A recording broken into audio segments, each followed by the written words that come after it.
"Will you marry me, Daddy?" Her tiny voice echoed through the living room, breaking the soft hum of the rain outside. She stood there, holding her little pink ring, smiling up at him with eyes full of light. My heart clenched the moment I saw her, our daughter, looking at her father with such pure love. He froze for a second, pretending to think. "Marry you?" he said, crossing his arms like he was considering a serious deal. "Yes," she giggled. "You love me, right?" He knelt down to her level, brushed a strand of hair from her face, and whispered, "More than anything." She squealed and ran into his arms. And in that moment, I felt something inside me melt and hurt at the same time. Because those words, that kind of love, I never had it. I just watched them quietly, smiling through the warmth in my chest and the ache beneath it. Watching my little girl being loved, being safe, being wanted. It was like watching a version of myself I never got to be. I grew up without anyone saying, "I love you." No one tucked me in at night. No one ever said they were proud of me. I was just there, another name in a file, another number in the foster system. When people talk about childhood memories, they talk about birthdays, family trips, or the smell of home. I remember cold beds, the smell of bleach, and silence. The kind of silence that eats into your bones until you forget what laughter sounds like. I was adopted once. I thought my life was changing. I thought maybe someone finally saw me. They smiled, they hugged me, they told me I was part of the family. But 6 months later, everything changed. The woman got pregnant.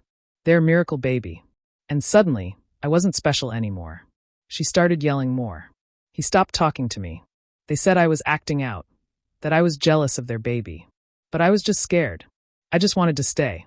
One morning, I woke up, and my things were packed in a small black bag. They took me back to the foster home. They said, "He's not adjusting well."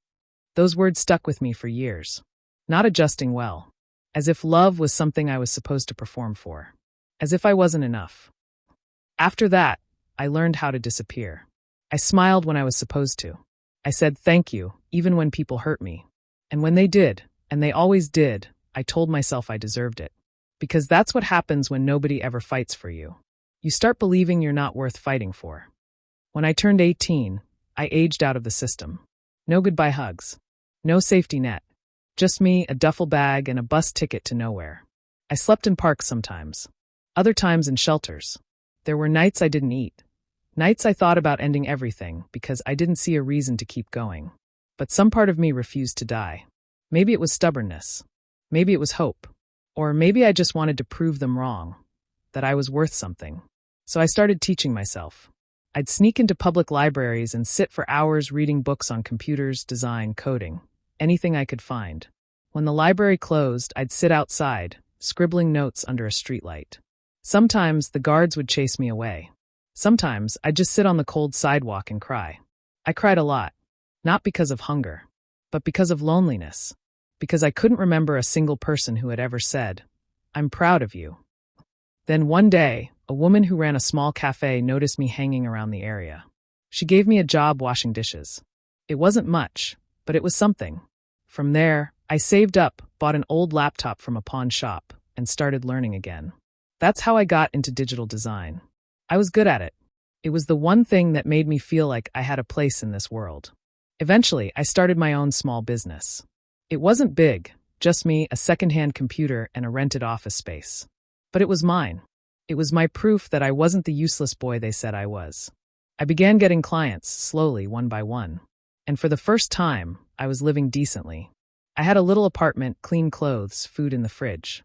I had peace. But I didn't have love. Then came him. The first one. The one who destroyed what little trust one had left. He was charming. Beautiful. The kind of man who made everyone look twice when he walked in. He said he noticed me, that he admired my work, that I had a spark. For someone like me, who had spent his whole life feeling invisible, those words, they felt like sunlight. We started talking. He made me laugh. He told me he liked my quietness, said it made me mysterious. And then he said he loved me. No one had ever said that to me before. I believed him. I believed him so much that I ignored every red flag. The way he laughed at me in front of his friends, the way he called me charity case when he was drunk, the way he said I was lucky, he even wanted me. I told myself it was okay. That maybe love wasn't supposed to feel perfect. Until one night, I overheard him talking to his friends. They were laughing. He said, "Told you I could get the orphan to fall for me. Pay up." My world collapsed. It wasn't love. It was a bet. A cruel, meaningless game. I remember running out of that house barefoot, the rain soaking me, my heart pounding so hard I thought it would explode. I cried until my throat burned. I screamed until there was no sound left in me. That night, something inside me broke. And I promised myself, never again. Never again would I let anyone close enough to hurt me like that. The days after that were slow, heavy, and numb. I threw myself into work, into anything that made me forget. I built my business from pain, designed until my eyes hurt, worked until my hands shook. And slowly, painfully, I started to rise again. My name began to mean something in the small digital world I had created. I bought a small house, simple but warm. I filled it with things that made me feel safe. People said I was doing well. They called me successful. But success doesn't hug you at night. It doesn't whisper, "You're safe now." I still woke up sometimes in the dark, heart racing, hearing his laughter in my head. Even after all that time, I still felt unlovable. Until that day. The day he walked into my office. He came in with confidence, tall, calm, his tone soft but sure. He was there to discuss a new project, a collaboration between his company and mine. But when our eyes met, something shifted. It wasn't lightning. It wasn't magic. It was quiet like peace. I didn't know it then, but that was the moment my life began to change. Because that man was going to teach me what love really meant. He said his name was Ethan Walker. The moment he shook my hand, I noticed his eyes first, calm, focused, but warm. Not the kind of warmth that tries to burn you. The kind that quietly stays, like sunlight through a curtain. He was tall, neatly dressed, the type of man who carried confidence without showing off. His voice was steady, smooth, not arrogant, just gentle. "This is your company?" he asked, glancing around my office. "Yeah," I said, my voice lower than usual. "Small, but it's mine." He smiled. "It's impressive. I've seen your work. You built this from scratch." "Pretty much," I said, shrugging a little. "Just me and a laptop at first." He nodded, his eyes softening. "Then you already know what real work feels like." Something about the way he said it, not as pity, not as flattery, made me pause. People usually said things like, "Wow, you came from nothing," like I was some kind of charity story. But he said it like he understood. We talked about the project, a digital campaign his company wanted to run. And somewhere in between business terms and timelines, I felt something I hadn't felt in years. Comfort. He didn't stare too long. He didn't talk over me. He just listened. When he left that day, I found myself watching him walk away through the glass door, my chest strangely tight. Over the next few weeks, he came often. Always professional, always polite, but there was something in the way he looked at me, steady, patient, like he was trying to read the parts of me I kept hidden. Sometimes he'd bring coffee. Sometimes he'd bring snacks for my team. Once, he even brought an umbrella when he saw it was raining outside my building. I told him he didn't have to. He just smiled. "Maybe I wanted an excuse to see you again." I froze. My hands stilled over the papers I was holding. For a second, I didn't know how to respond. Compliments used to make me anxious, because before they were always fake. So I said the only thing I could. "Don't play with me." He blinked, surprised. "I'm not. You don't even know me." "Then let me," he said quietly. I didn't answer. I didn't know how to. For days after that, I kept thinking about what he said. Every time my phone buzzed and it was his message, a simple, "Hope your day's going well," my chest would tighten, not from excitement but fear. I didn't want to feel again. Feelings had cost me too much before. But Ethan, he didn't push. He just stayed. Gently. Quietly. Sometimes he'd drop by my office just to bring coffee for the staff and wave at me through the glass. Sometimes he'd email me funny memes after long work nights. Sometimes he'd send quotes like, "You deserve soft things." I used to roll my eyes, but secretly, I'd read them more than once. One evening, after we finished another meeting, he asked, "Do you want to grab dinner? No work talk. Just food." I hesitated. My stomach said yes, but my heart screamed no. He noticed my silence and added softly, "You can say no. I just thought maybe you'd like a break." Something about the way he said, "You can say no," made me trust him a little. People from my past never gave me that choice. So I nodded. "Dinner's fine." We went to a small Japanese restaurant. The place smelled like miso soup and fresh ginger. The lights were warm and low, and I could almost forget the weight I'd been carrying for years. We talked about work, then music, then life.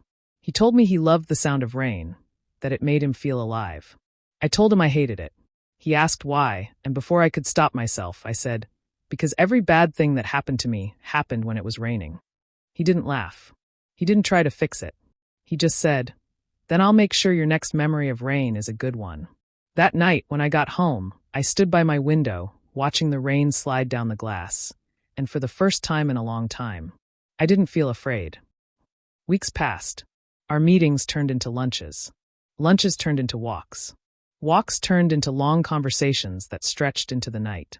He never rushed me, never demanded anything, just stayed close enough for me to feel safe, but never trapped. Sometimes I caught him looking at me, not with lust, not with pity, but with something deeper. Something I didn't have a name for. But I couldn't let myself fall again. Every time he smiled, a small voice inside me whispered, he'll hurt you too. Every time he touched my hand by accident, my heart jumped. Not with joy, but with fear. I wanted to trust him, but my past wouldn't let me. One evening, after a long day, he asked, do you ever stop pretending that you're okay? The question hit me like a wave. We were sitting in the car, parked outside my office. The air was thick with unspoken things. What do you mean? I asked. He turned to me, his voice soft but steady. You smile when you're hurting. You change the subject when something feels real. You keep running, even when you're exhausted. I looked away. My throat felt tight. I don't know how to be any other way. You don't have to, he said. Not with me. His words broke something open in me. I didn't cry, not then. But my chest felt like it was splitting in two. I wanted to believe him. God, I did. But I'd believed before, and it destroyed me. So I whispered, don't say that if you don't mean it. Don't make promises you can't keep. He reached over, his hand gentle against mine. I don't make promises, he said. I prove them. That night, I couldn't sleep. His words kept echoing in my mind. I found myself thinking of all the nights I'd cried alone, wishing someone would hold me and say, you're safe now. And now, maybe someone was trying to. But the heart doesn't heal easily. Mine was covered in old scars that still ached when touched. One rainy afternoon, he showed up at my office again. No meeting scheduled. Just him, soaked, holding 2 cups of coffee. You'll catch a cold, I said, rushing to grab a towel. He laughed softly. Told you I'd make sure your next memory of rain was a good one. And just like that, with that stupid, warm smile, I laughed too. It felt strange at first. My laughter sounded rusty and used. He stared at me then, not saying anything, just watching. And in his eyes, I saw it. Something real. Something safe. That scared me more than anything. That night, I broke. Maybe it was the rain. Maybe it was the loneliness. Maybe it was the way he looked at me like I wasn't broken. I texted him. Can we talk? He replied almost instantly. Always. We met at a quiet park near my house. The ground was still wet from the rain, the air cold enough to sting. He brought his jacket and wrapped it around my shoulders. For a moment, neither of us spoke. Then I said it. Everything. The foster homes. The abuse. The fake love. The cruel bet. Every night of crying. Every morning I wished I hadn't woken up. The words poured out like blood, messy, painful, unstoppable. By the time I finished, I was shaking. That's why I can't do this, I said, voice cracking. That's why I can't let anyone in. Because when I do, they destroy me. He didn't interrupt. He just reached up, wiped my tears with his thumb, and whispered, then I'll build, not destroy. I laughed bitterly. You say that now. He nodded. Then let me prove it. The silence that followed felt different this time. Not heavy. Not awkward. Just quiet. Safe. He didn't touch me again. He didn't kiss me. He just sat there beside me under the cold sky, until the trembling stopped. When I got home that night, I looked at myself in the mirror. My eyes were swollen red. But there was something else, something soft. For the first time in years, I didn't hate the person staring back. The next day, when I walked into the office, he was already there, waiting with his usual smile and 2 cups of coffee. I didn't think you'd show up, I said. He grinned. You don't get rid of me that easily. And that was when it hit me. The truth that scared me most. I was starting to fall in love again. I tried to fight it. I tried to convince myself that this was a mistake. But the heart doesn't listen to reason. Every time I saw him laugh, every time he looked at me like I was worth something, my walls began to crumble. And I didn't know whether to run or stay. Because if I stayed, I might actually start to believe in love again. The next morning, the air felt lighter. I woke up early, sunlight spilling through the window, brushing against my face. It felt strange to wake up without the usual weight on my chest. I made coffee, opened my laptop, but I couldn't focus on work. My thoughts kept drifting back to Ethan. His words, his voice, his eyes, and the way he said, "You don't get rid of me that easily." I didn't know what scared me more, that he meant it or that I wanted him to. Days turned into weeks, and slowly, my walls began to fall. He didn't rush me. He never once tried to push me into anything. Instead, he became part of my everyday. Morning messages, evening calls, little notes on my desk that said things like, "You're doing great," or "Don't skip lunch." They weren't grand gestures, but they were constant. And for someone like me, who grew up being forgotten, consistency felt like love. One Saturday, he showed up at my door holding groceries. "What's this?" I asked, surprised. He grinned. "You said you haven't eaten real food in 3 days. I'm fixing that. I didn't ask you to." "I know," he said, stepping inside. "That's why it's called caring, not helping." I wanted to argue, but his smile made it impossible. He moved around my kitchen like he'd lived there forever, chopping vegetables, humming softly, occasionally glancing my way.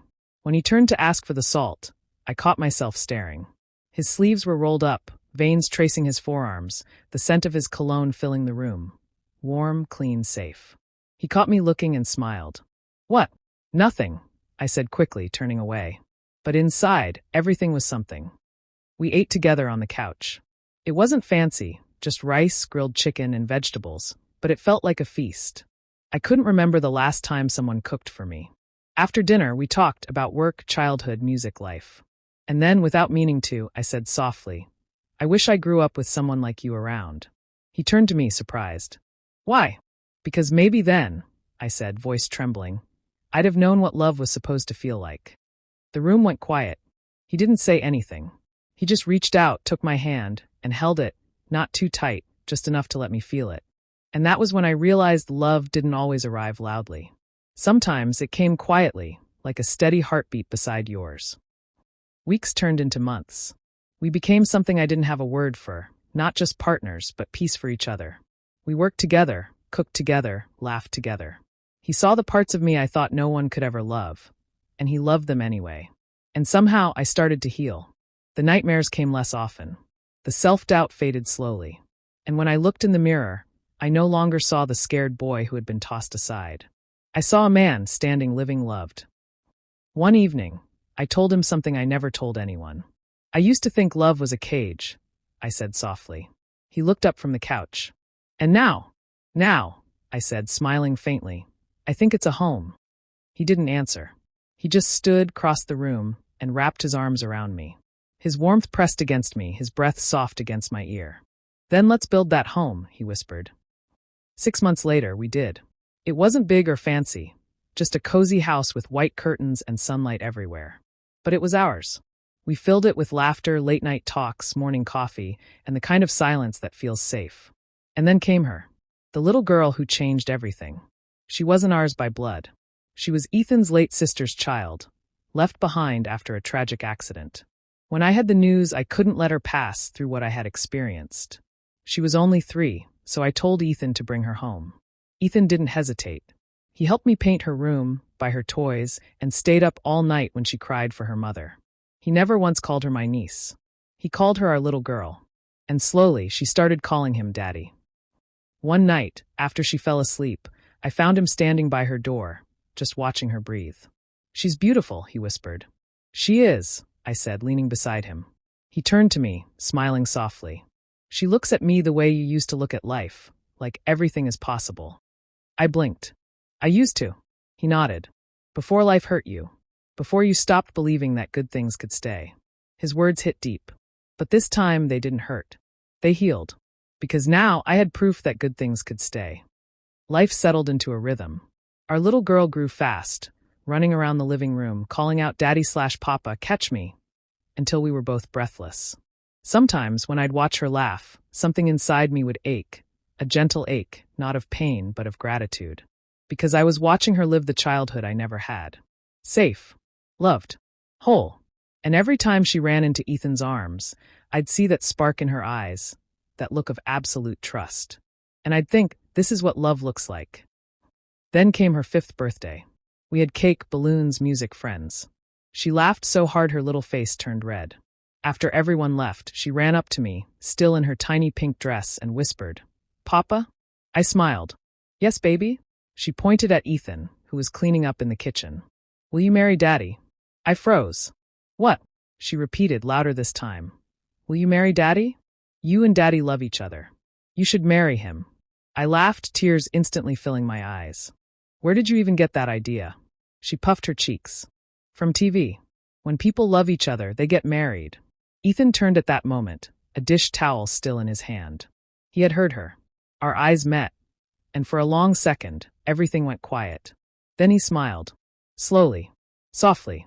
And I knew he was thinking the same thing. A week later, he took me and our daughter to the park. The same park where I once cried under the rain, years ago. But this time, the sun was shining. We sat on the grass, our daughter chasing butterflies nearby. He turned to me, nervous, which was rare for him. "What's wrong?" I asked, smiling. He took a deep breath. "I just never thought I'd find this. You. Her. Us." I felt my heart tremble. "You did." He nodded, reaching into his pocket. When he pulled out a small box, my breath caught. He opened it slowly, a simple silver ring glinting in the sunlight. "Will you marry me?" he asked softly.